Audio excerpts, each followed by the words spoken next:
हर्बर्शियन approach में lesson plan को frame कैसे किया जाता है। तो यहाँ पर आप सब देखेंगे, सबसे पहले आपका इंट्रोडक्टरी डाटा। जो आपकी हर्बर्शियन अप्रोच है, अगर मैं आपको बताऊँ, आपकी ये जो हर्बर्शियन अप्रोच है ये कुछ स्टेप्स को साथ में लेकर जो है वो चलती है। अब ये स्टेप्स क्या क्या हैं, इस चीज़ पे जो है वो हम नज़र डालेंगे और एक एक करके इन सब चीज़ों को एक्सप्लेन करेंगे। तो सबसे पहले आ जाता है आपका इंट्रोडक्टरी डाटा। इंट्रोडक्शन कौन देता है? स्टूडेंट देता है, मतलब प्यूपल टीचर जो है वो देता है कि वो कौन सी क्लास को पढ़ाने वाला है। मतलब क्लास कौन सी है, क्लास 6, 7, 8, 9। तो ये क्लास 7 का टॉपिक लिया गया है। उसके बाद उसका रोल नंबर आ जाता है, क्योंकि बच्चा है तो बच्चे का या प्यूपल टीचर का रोल नंबर आएगा। उसके बाद टॉपिक क्या है, सब्जेक्ट क्या है, एसएसटी है, आस्पेक्ट क्या है, हिस्ट्री है। उसके बाद डेट आ जाएगी, ठीक है। उसके बाद सेकंड यानी कि बी पॉइंट क्या है, टीचिंग एड। तो इसमें जर्नल एंड स्पेसिफिक एड्स लेके चला जाता है। जर्नल एड्स क्या हैं? जर्नल एड्स हैं जो आपके पास ऑलरेडी अवेलेबल होती हैं क्लासरूम्स में। तो वाइट बोर्ड हमारे पास है, डस्टर है, मार्कर है और रोलिंग बोर्ड्स हैं। उसके बाद है आपकी स्पेसिफिक एड। स्पेसिफिक एड है कि मैप्स और चार्ट्स आप इसमें लेके जा रहे हैं। नेक्स्ट आ जाता है आपका ऑब्जेक्टिव। क्या है आपका, ये जो एसएसटी आप पढ़ाने जा रहे हैं, इस एसएसटी को पढ़ाने का या सोशल साइंस में हिस्टोरिकल एस्पेक्ट को पढ़ाने का क्या ऑब्जेक्टिव है। तो इसमें हिस्ट्री तो नहीं, पर आपकी बेसिकली आपकी एसएसटी को पढ़ाने का क्या मोटिव है, जनरल ऑब्जेक्टिव वो है। तो हम अपने एक एक ऑब्जेक्टिव को साथ में लेके चलेंगे। तो हमारा फर्स्ट ऑब्जेक्टिव है the learner will able to understand historical concept. तो हमारा जो बच्चा है उसको हिस्टोरिकल कंसेप्ट की नॉलेज हो, ऐसा मैं समझती हूँ। सेकंड है the learner will able to know about social concept. Second क्या है, क्योंकि मैं सोशल साइंस से डील करती हूँ तो मेरे बच्चे को सोशल साइंस के कंसेप्ट की नॉलेज अच्छे से हो। नेक्स्ट क्या है, to equip an individual with all aspect of life. तो एक इंडिविजुअल को उसके सारे एस्पेक्ट ऑफ लाइफ के बारे में पता होना चाहिए। नेक्स्ट है आपका the learner will able to connect modern day life to past events.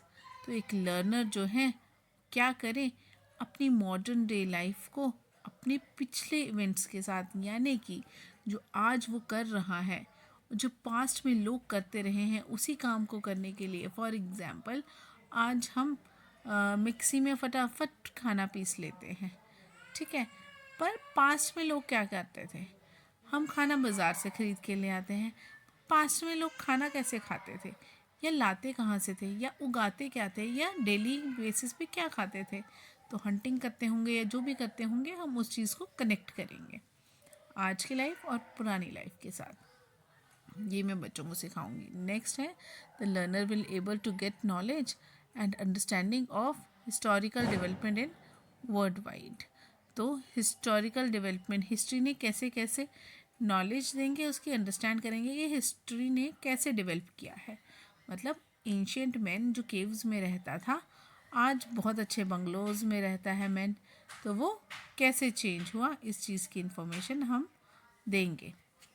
ये तो थे हमारे जर्नल ऑब्जेक्टिव्स। अब बात करते हैं अपने स्पेसिफिक ऑब्जेक्टिव की। तो हमारा स्पेसिफिक क्या होता है, स्पेसिफिक होता है कोई एक।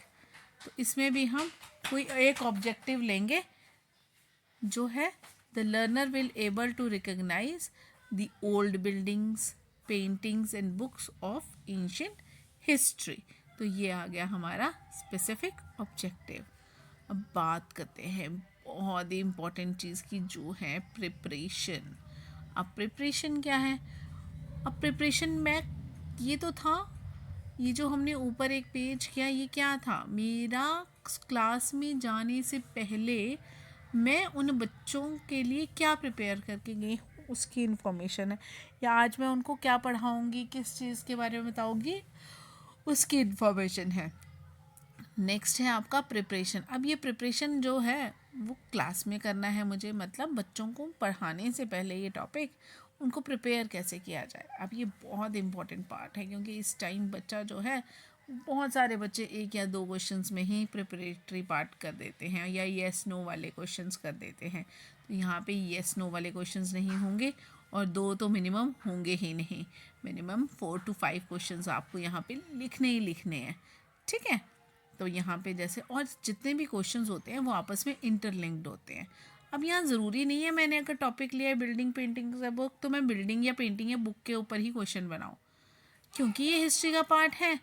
और बिल्डिंग्स भी एंशियंट हैं, पेंटिंग्स भी एंशियंट होती हैं, बुक्स भी बहुत पुरानी होती है। तो हम कुछ जर्नल क्वेश्चंस जो है वो इसी चीज़ के रिगार्डिंग फ्रेम करेंगे। तो हम अपना पहला क्वेश्चन देखते हैं कि क्या है। How early man fulfil his daily need, पहला क्वेश्चन आ गया आपका। तो सबसे पहला आंसर बच्चे इजीली इसका दे देंगे, by hunting and living in caves. Second है, what are the different discoveries done by them, कौन कौन सी डिस्कवरीज की गई हैं उसमें। तो सभी को पता है कि फायर की डिस्कवरी अर्ली मैन ने दी है, चकमक पत्थर से हंटिंग टूल्स बनाए हैं, व्हील बनाया है। बहुत छोटे छोटे बच्चों को पता चल जाता है, तो इसका आंसर भी बच्चा दे सकता है। From where we came to know about the stories, अब हमें इन स्टोरीज के बारे में कैसे पता। तो हमें कैसे पता, या तो हमारे पेरेंट्स ने बताया या हमने बुक्स में पढ़ा, पुरानी बुक्स में, क्योंकि ये 7th का चैप्टर है तो ऑलरेडी 6th में बच्चों ने इन चीज़ों के बारे में पढ़ा हुआ होगा। तो ये भी आंसर बच्चा दे सकता है। नेक्स्ट क्वेश्चन है, where do all we do preserve all the things related to history like pots, hunting tools etcetera. तो ये जो हिस्ट्री से रिलेटेड चीज़ें हैं इनको कहाँ प्रिजर्व करके रखा गया है, यानी कि जो एंशियंट मैन की चीज़ें मिली हैं वो कहाँ पे प्रिजर्व होती हैं। तो इसका भी बच्चा अच्छे से आंसर दे देगा, इन म्यूज़ियम। लास्ट क्वेश्चन है, which department preserve and discover all these things. तो ये क्वेश्चन का आंसर बच्चों को देने वाला बहुत मुश्किल हो जाएगा। तो यहाँ पे बच्चा अनेबल टू आंसर हो जाएगा। मे बी किसी को पता हो, बट मैक्सिमम बच्चों को इसका आंसर नहीं पता होगा। कि कमेंट सेक्शन में मुझे लिख के बताइएगा कि कौन सा डिपार्टमेंट है ये, मैं भी देखूँ आपको पता है कि नहीं पता है, ठीक है। उसके बाद हम देखते हैं, अब अनाउंसमेंट ऑफ द टॉपिक करनी है। तो हम क्या करेंगे, हम पहले इस लास्ट क्वेश्चन का आंसर देंगे। मैं देखूँगी आप करते हो कमेंट कि नहीं करते हो, जो इस वीडियो को देखते हैं, ठीक है। उसके बाद principal teacher after giving answer of the last question will introduce by saying that today we will going to learn about building, painting and books। तो यहाँ पे आ जाएगा पहले क्वेश्चन का आंसर, और उसके बाद आप करेंगे आगे। नेक्स्ट है आपका प्रेजेंटेशन पार्ट। तो हम प्रेजेंटेशन पार्ट में क्या करेंगे, पहले हम 3 लाइनें यहाँ पे लगा लेंगे। सबसे पहला का हेडिंग आएगा people teacher activity, student activity, and third में आ जाएगा यूज़ ऑफ एवी एड्स। तो अब लेसन शुरू करते हैं, सीधा लेसन से ही शुरू करेंगे। जैसे जैसे आपके बुक में दिया है वहीं से थोड़ा थोड़ा उठा के हम यहाँ पे लिखेंगे। जैसे मेटलरी है पहला पॉइंट, और बुक में भी यही होगा दिया हुआ कि ancient metallurgy made major contribution to the history of the world, ठीक है। हरप्पन्स थे जिन्होंने क्राफ्टमैनशिप और इसकी नॉलेज दी, कॉपर मेटलरी में नॉलेज दी, मैंने ब्रॉन्ज मिक्स करके कॉपर और उसको टिन को बनाया। तो हरप्पन इसमें जो थे वो उनको जो है वो बहुत इम्पोर्टेंट माना गया है। उनको जो है ब्रॉन्ज़र का नाम भी जो है हरप्पन्स को जो है वो दिया गया है, क्योंकि वो ब्रॉन्ज बनाने में बड़े माहिर हुआ करते थे। तो यहाँ पे बच्चा सुन भी रहा है, और वाइट बोर्ड पे टीचर जो है वो आप यहाँ देखेंगे कि यूज़ ऑफ वाइट बोर्ड है, और कुछ कुछ चीज़ें जो है वो वाइट बोर्ड पे लिखी भी गई हैं। इस पार्ट पे आप हल्का सा ब्लैक चार्ट लगा के सिल्वर पेन से भी लिख सकते हैं, ऐसे आपकी है। दूसरा क्या एक्सप्लेन किया गया है कि द आयरन पिलर, तो महरूली दिल्ली में है। ये एक एग्जाम्पल है अच्छे से स्किल का, जो इंडियन क्राफ्टमैन, और आयरन का है जो 7.2 मीटर हाइट है जिसकी, और 3 टन वज़न है, और 1500 साल पुराना है ये। और इसको किसने लगाया था, चंद्रा, ठीक है। तो ये गुप्ता डायनेस्टी से जो है वो बिलोंग करता है, और आज भी इस पे जो है वो रस्ट नहीं लगा है। आप कभी लोहे की चीज़ को बाहर रखेंगे उस पर रस्ट लग जाता है। तो देखिए कितना पुराना पिलर है, और उस पर रस्ट भी नहीं लगा है। तो यहाँ पे भी बच्चा देख रहा है और यहाँ पे टीचर जो है वो वाइट बोर्ड का काम भी साथ साथ में कर रही है। उसके बाद जैसे यहाँ पे लिखा गया है use of chart, use of chart. तो जो भी टीचर ने जैसे building in bricks and stones, तो डिफरेंट स्किल्स जो हैं वो क्राफ्ट पर्सनस का अपेरेंटली बिल्डिंग है, दैट सच एज स्तूपाज। तो स्तूपाज क्या होते हैं, वो ऐसे स्मॉल बॉक्सेस होते हैं जिनमें बॉडीज़ रखी जाती हैं, सच एज टीथ्स हैं, बोन है, एशेज हैं, जो मतलब स्पिरिचुअल लोग होते हैं, बुद्धा है या ऐसे लोगों के लिए स्तूपास बनाए जाते हैं। तो उनकी जो बिल्डिंग्स की पिक्चर्स हैं वो आप चार्ट पे बना सकते हैं।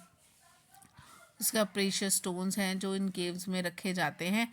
तो इस चीज़ को जो है वो एक्सप्लेन किया गया है और यहाँ आप देखेंगे वाइट बोर्ड पे भी इसका इस्तेमाल जो है वो बहुत अच्छे से किया गया है। The box is covered with mud path was also known as production है। ठीक है, तो ये ऐसी चीज़ें हैं। उसके बाद है ओल्ड टेम्पल्स। तो इसी चैप्टर में ओल्ड टेम्पल्स को भी एक्सप्लेन किया गया है कि earliest Hindu temples were building किसकी होती थी, विष्णु की, शिवा की, दुर्गा वर्कशिप्ड। तो आप पुराने अगर मंदिर देखोगे तो आपको दुर्गा है, विष्णु है, शिवा है, इन सब की मूर्तियों वाले टेम्पल्स जो हैं वो दिख जाएंगे। ये एक इम्पॉर्टेंट जो है वो बिल्डिंग्स जो हैं वो वेल प्लान्ड बिल्डिंग्स जो है वो मिलती हैं, वेल प्लान्ड बिल्डिंग्स जो हैं वो मिलती हैं। उसके बाद है आपकी बुक्स के बारे में। जो एपिक बुक्स जो हैं वो यहाँ पर जो है वो इंडिया की एक्सप्लेन की गई हैं। जैसे कि पुरानाज है, स्टोरीज़ हैं, goddess of Vishnu and Shiva है। उसके बाद संस्कृत में महाभारत, रामायण, जो बहुत पुरानी पुरानी बुक्स हैं। Books of science, Aryabhatta mathematician जिन्होंने ज़ीरो, आर्यभट्टा वो थे जिन्होंने जो है वो ज़ीरो के बारे में डिस्कवर किया था। आयुर्वेदा से रिलेटेड भी बहुत सारी बुक्स जो हैं वो यहाँ देखने को मिलती हैं। तो ये सब चीज़ें जो हैं वो आपके लेसन में 7th के लेसन में एक्सप्लेन की गई हैं। तो आपने एक देखिए यहाँ पे पूरा लेसन नहीं उतार देना है, जो छोटा छोटा इम्पॉर्टेंट आस्पेक्ट है आपने वही चीज़ें जो है अपने लेसन प्लानिंग में कॉपी में उतारनी है। और यहाँ पे आपने स्पेशली ध्यान रखना है कि यूज़ ऑफ एविएट आपने ज़रूर कर बताना है। ये बताना है कि कहाँ पे आपने यूज़ ऑफ चार्ट किया। जैसे कि जहाँ जहाँ आप ब्लैक बोर्ड का वाइट बोर्ड का यूज़ कर रहे हैं वहाँ पे आपने लिखना है यहाँ पे, ठीक है ना। साथ साथ में आप बोर्ड का भी यूज़ करते हैं क्योंकि ये एक टीचर ओरिएंटेड अप्रोच है। तो यहाँ पे क्वेश्चन आंसरिंग नहीं की गई है, बट ऐसा नहीं है कि आप नहीं करोगे। आप क्लास में एक आधा क्वेश्चन पूछ सकते हो। अगर बच्चे को लग रहा है कि आप सो गए हो तो आप उनसे क्वेश्चन पूछ सकते हो। अब नेक्स्ट आ जाते हैं आप अपने जर्नलाइजेशन पे, नेक्स्ट पॉइंट पे। तो जर्नलाइजेशन में हमने क्या पढ़ा कि जर्नलाइजेशन क्या करता है कि आपने एक सॉर्ट ऑफ क्लोजर टाइप की आज हमने क्या क्या चीज़ों पे वो डाली, तो आप सम अप उसको जो है वो कर दोगे। और यहाँ पे आप अपने एरिया की कुछ एग्जांपल्स दे दोगे कि भैया हमारे यहाँ ओल्ड किताबें कौन सी हैं, हमारे यहाँ का ओल्ड जो है वो बिल्डिंग कौन सी है। तो अपने एरिया के साथ कोरिलेटेड करती हुई कुछ जर्नल एलिमेंट्स जो है, कुछ जर्नल एग्जांपल्स जो हैं वो यहाँ पे दिए जाएंगे।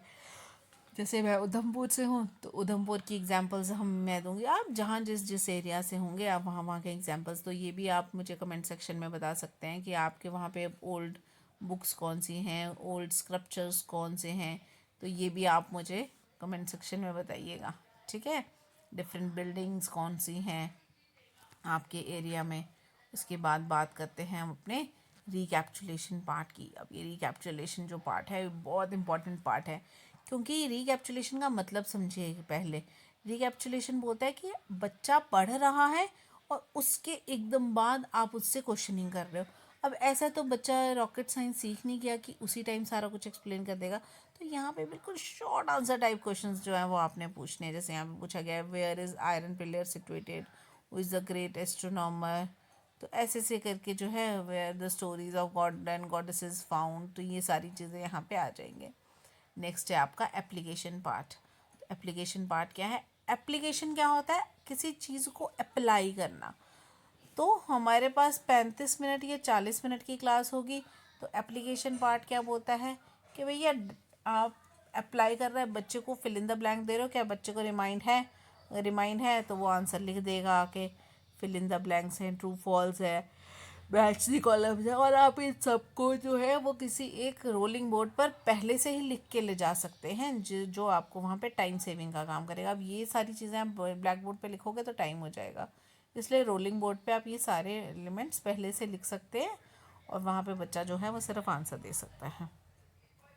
नेक्स्ट है आपका होमवर्क पार्ट। तो होमवर्क क्या आया कि अब होमवर्क ना बड़ा इम्पोर्टेंट पार्ट है, क्योंकि हम यहाँ पे कभी भी बच्चे को लर्न करने को नहीं देंगे। हम यहाँ पर बच्चों को देंगे find out some old temple pictures and monuments and praise these picture on your notebook. मतलब कि हम एक इनोवेटिव काम बच्चे को करने को दे रहे हैं। तो बच्चा जो है वो पुरानी पिक्चर्स किसी टेम्पल्स की, मॉन्यूमेंट्स की लिखेगा और फिर उसको जो है वो अपनी कॉपी में पेस्ट करेगा और उनके नाम लिखेगा। तो इससे बच्चे का जो है वो एक जनरल नॉलेज जो है वो बढ़ता है। ठीक है, तो ये था आपका लेसन प्लान जो कि था हर्बर्शन अप्रोच का। ठीक है, थैंक यू सो मच आप सबको, और होप सो कि आप अपनी कॉपी पे अच्छे अच्छे और साफ सुथरे और ठीक ठीक लेसन प्लान फ्रेम करेंगे। Thank you so much.